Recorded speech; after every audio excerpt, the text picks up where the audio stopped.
POCSO ಪ್ರಕರಣದಲ್ಲಿ ಬಾಲ ಮಂಜುನಾಥ ಸ್ವಾಮೀಜಿ ಬಂಧನ ಹಿನ್ನೆಲೆಯಲ್ಲಿ ಕುಣಿಗಲ್ ಡಿವೈಎಸ್ಪಿ ಕಚೇರಿಗೆ ಸ್ವಾಮೀಜಿಯನ್ನ ಪೊಲೀಸರು ಕರೆ ತಂದಿದ್ದಾರೆ. ವಿಚಾರಣೆಗೊಳಪಡಿಸ್ತಾ ಇದ್ದಾರೆ. ಅಂದ್ರೆ ಅಲ್ಲಿ ಅಪ್ರಾಪ್ತೆ ಮೇಲೆ ಲೈಂಗಿಕ ದೌರ್ಜನ್ಯ ಆಗಿದೆ ಅನ್ನುವಂಥ ಆರೋಪದ ಮೇಲೆ ಇವರ ವಿರುದ್ಧ ಅಂದ್ರೆ ದೂರು ಕೊಟ್ಟಂತಹ ಒಬ್ಬ ವ್ಯಕ್ತಿ ಏನಿದ್ದಾರೆ ಅವರ ವಿಚಾರಣೆ ಸಂದರ್ಭದಲ್ಲಿ ಬಾಯಿ ಬಿಟ್ಟಿದ್ದು ಕುಣಿಗಲ್ ಡಿವೈಎಸ್ಪಿ ಕಚೇರಿಗೆ ಕರೆ ತಂದಿದ್ದಾರೆ. 2 ಗಂಟೆಗಳ ಕಾಲ ಸ್ವಾಮೀಜಿಯನ್ನ ವಿಚಾರಣೆಗೊಳಪಡಿಸಿದ್ದಾರೆ. ವಿಚಾರಣೆ ಮುಗಿಸಿ ನ್ಯಾಯಾಧೀಶರ ಮುಂದೆ ಹಾಜರುಪಡಿಸೋಕೆ ಸಿದ್ಧತೆಗಳನ್ನು ಮಾಡಿಕೊಳ್ತಾ ಇದ್ದಾರೆ. ಕುಣಿಗಲ್ ಸಾರ್ವಜನಿಕ ಆಸ್ಪತ್ರೆಯಲ್ಲಿ ಸ್ವಾಮೀಜಿಗೆ ವೈದ್ಯಕೀಯ ಪರೀಕ್ಷೆ ಕೂಡ ನಡೆದಿದೆ. ಪೊಲೀಸ್ ವಾಹನದಲ್ಲಿ ನ್ಯಾಯಾಧೀಶರ ಮನೆಗೆ ಕರೆದುಕೊಂಡು ಹೋಗಿದ್ದಾರೆ ಪೊಲೀಸರು.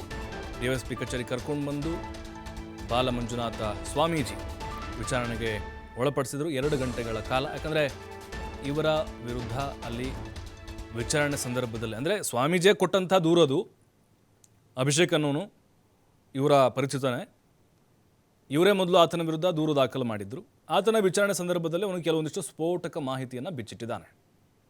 ಅಂದರೆ ಅಪ್ರಾಪ್ತೆ ಮೇಲೆ ಇವರು ಲೈಂಗಿಕ ದೌರ್ಜನ್ಯವನ್ನು ನಡೆಸಿದ್ದಾರೆ, ಕಿರುಕುಳವನ್ನು ಕೊಟ್ಟಿದ್ದಾರೆ ಅಂಥೇಳಿ ಬಾಯ್ಬಿಟ್ಟಿದ್ದ ಅವನು. ಆ ಹಿನ್ನೆಲೆಯಲ್ಲಿ ಪೋಕ್ಸೋ ಪ್ರಕರಣ ದಾಖಲಾಗಿ ಈಗ ಬಾಲ ಮಂಜುನಾಥ ಸ್ವಾಮೀಜಿ ಏನಿದ್ದಾರೆ ಹುಲಿಯೂರು ದುರ್ಗ ಅಲ್ಲಿ ಮಠ ಇದೆ ಅವ್ರದ್ದು. ನಿನ್ನೆ ಮಧ್ಯರಾತ್ರಿನೇ ಅವ್ರನ್ನ ಅರೆಸ್ಟ್ ಮಾಡಿದ್ರು.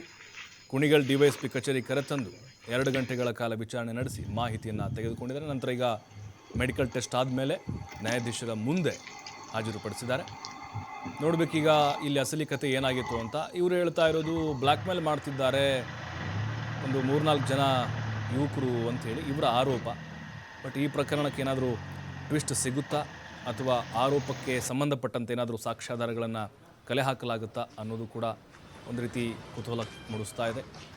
ಇನ್ನು ಸ್ವಾಮೀಜಿ ಏನಿದ್ದಾರೆ ಅವರು ಯಾವುದೇ ಬಾಯಿ ಬಿಡ್ತಾ ಇಲ್ವಂತಲ್ಲಿ ಬಾಲ ಮಂಜುನಾಥ ಸ್ವಾಮೀಜಿ. ಅಂದರೆ ಆ ಪ್ರಕರಣಕ್ಕೂ ನನಗೂ ಸಂಬಂಧ ಇಲ್ಲ, ನನ್ನ ವಿರುದ್ಧ ಷಡ್ಯಂತ್ರವನ್ನು ಮಾಡಲಾಗ್ತಾ ಇದೆ, ಇದೊಂಥರ ಪಿತೂರಿ ಅಂಥೇಳಿ ತಮ್ಮ ಮೇಲೆ ಬಂದಿರುವಂಥ ಆರೋಪವನ್ನು ಅವರು ತಳ್ಳಿ ಹಾಕ್ತಾ ಇದ್ದಾರೆ.